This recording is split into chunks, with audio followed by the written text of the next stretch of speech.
So I've actually pitched teaching AutoCAD as a deep dive at WLPC Phoenix for the past few years. So many people have come to me and said, oh, I would love to learn AutoCAD from you. Please, please, please, please, please. And then nobody votes for it.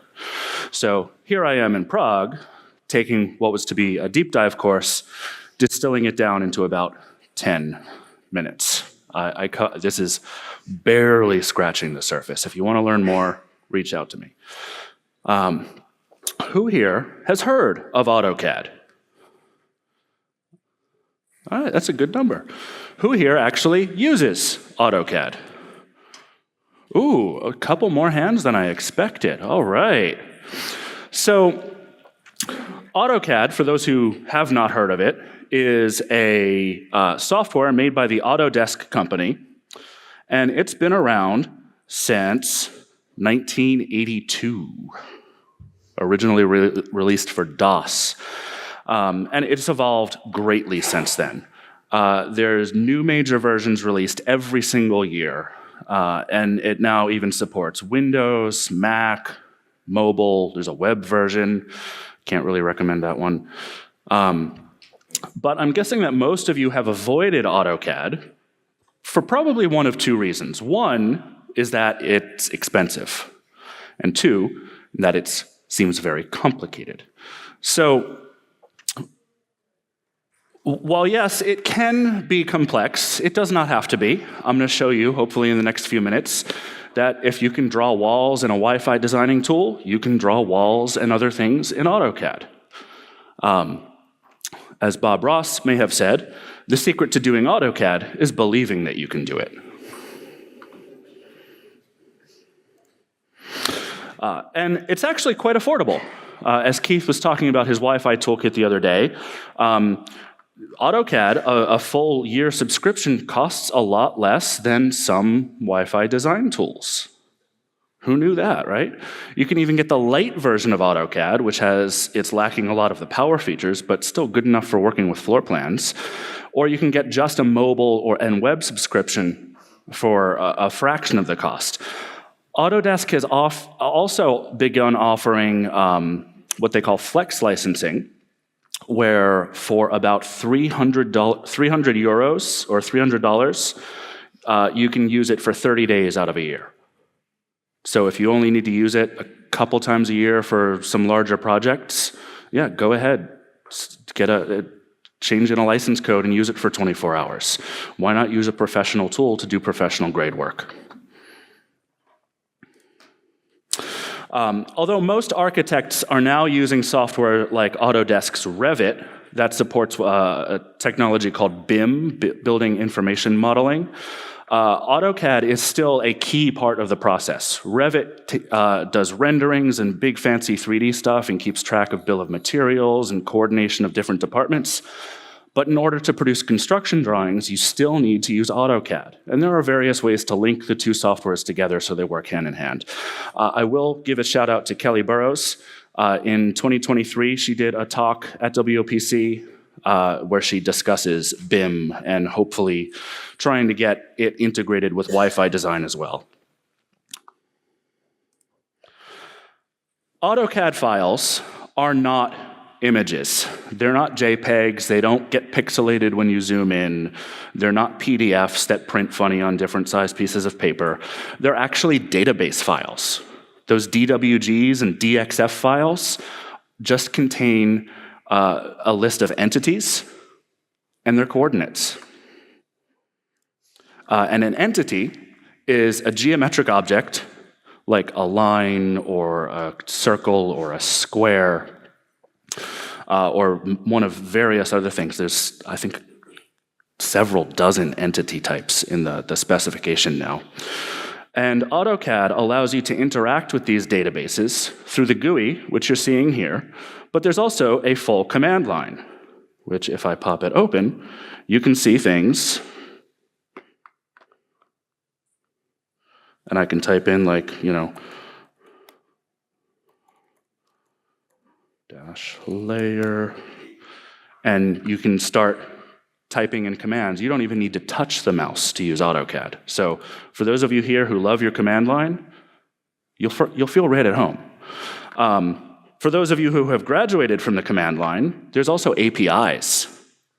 So yes, you can automate your AutoCAD files. And I've done that. So what does this look like? Well, in AutoCAD, let's draw some entities. You can draw lines. You can draw arcs. Wow, this is already better than the Wi-Fi design tools, right? Because how do you draw a circle in say, Ekahau or Hamina with a million little line pieces? You can draw rectangles, circles, or regular polygons. So say we'll make an 8-sided polygon. And there it is. Or ellipses. And if calculus and fast Fourier transforms weren't your thing with Troy's presentation, if you like geometry, you probably are familiar with there's many ways to define mathematically how you draw all of these shapes. And AutoCAD supports all of those. So here I can specify an ellipse based on its 2 focus points and its major and minor axis, or any other method you can think of.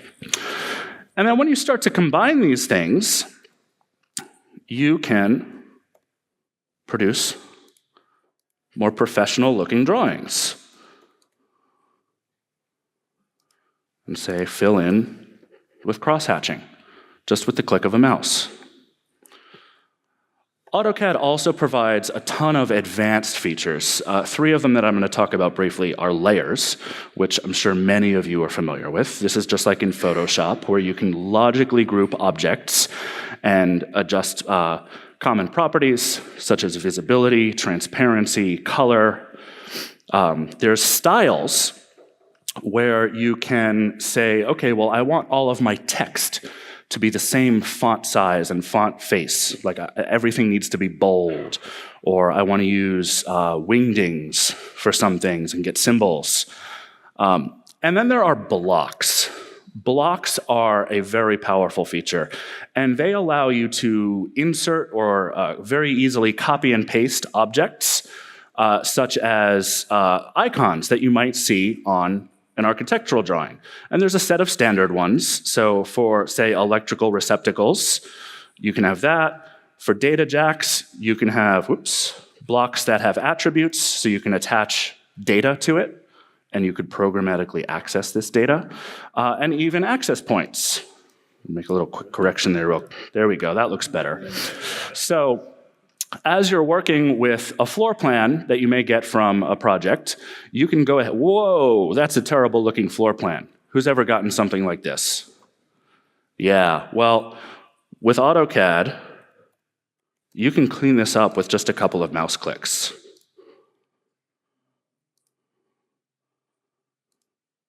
There, doesn't that look so much better? I've heard so many of you tell me, oh, I do this in Photoshop, or I do this in Visio and put white rectangles over things I don't want to see. Get the AutoCAD file. I guarantee you that the building facility manager, the architect, the project manager can get you the DWG or the DXF file. Take the time, use AutoCAD, and make yourself a professional looking drawing. And then you can go in and say, okay, well, now I want to add, well, my scale's wrong here, but I can add icons and say, all right, well, this is where I want my access point to go. Right there. And you can adjust your data. In the last minute that I have, I did want to quickly show, sometimes you can't get an AutoCAD file. It's not worth the conversation. Maybe they don't know where it is. So what you can do in AutoCAD is you can say, take a picture of the hotel's fire escape plan. And then, just like drawing walls in a Wi-Fi design tool, you can quickly add your perimeters. Just going to do this exterior wall real quick.